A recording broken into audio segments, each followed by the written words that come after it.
बिस्मिल्लाहिर्रहमानिर्रहीम। अस्सलाम वालेकुम।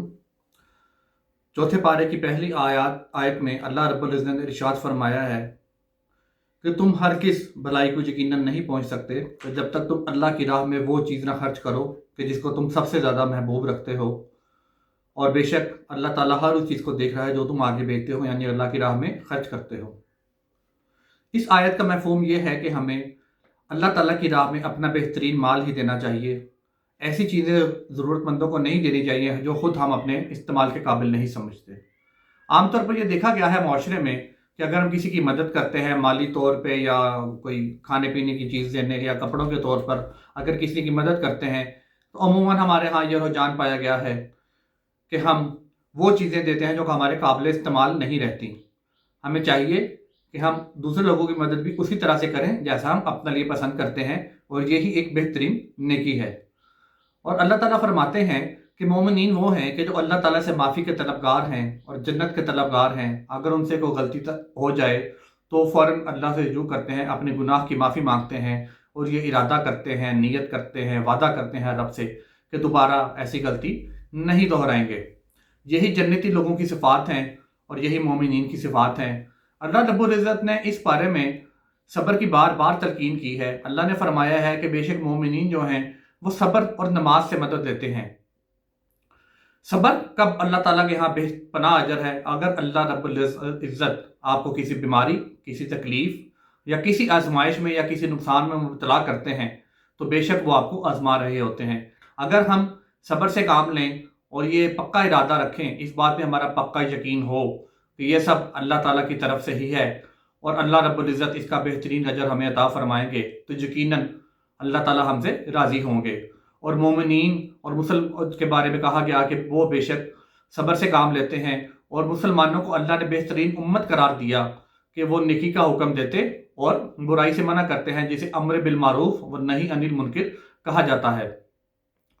इसी सूरह मुबारका में गज़वा बदर और गज़वा बदर के बारे में बयान किया गया है कि अल्लाह रब्बुल इज़्ज़त ने बताया कि कैसे मुसलमान तादाद में बहुत कम थे, सिर्फ 313 थे। कुफार उसके मुकाबले में 1000 की तादाद में थे और कुफार ताकत में भी ज़्यादा थे। अफरादी की ताकत के अलावा भी उनके पास माल बहुत ज़्यादा था, हथियार बहुत ज़्यादा थे।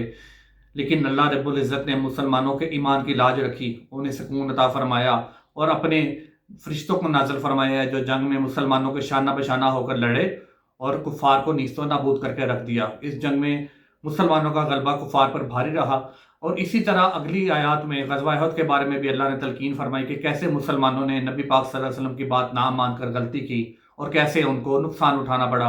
अल्लाह के नबी के दांत मुबारक भी शहीद हुए, उनको ज़ख्म भी आए और बेशुमार मुसलमान भी इस गज़वा में शहादत पा गए। तो अल्लाह ने उनको बताया कि कोई बात नहीं, आप गम ना करें, इंशाअल्लाह इस्लाम का गलबा ही होकर रहेगा। इसी तरह अल्लाह ताला ने सूद की ममानियत फरमाई कि अल्लाह ताला ने बताया कि सूद बहुत बड़ा गुनाह है और सूद लेने वाला और देने वाला ये शख्स क़यामत के दिन ऐसे उठेंगे जैसे कोई शख्स पागल होता है। अल्लाह ताला ने शिर्क की ममानियत भी फरमाई कि अल्लाह ताला की ज़ात, सिफ़ात और दीगर मामलात में अल्लाह के साथ किसी को शरीक नहीं करना चाहिए।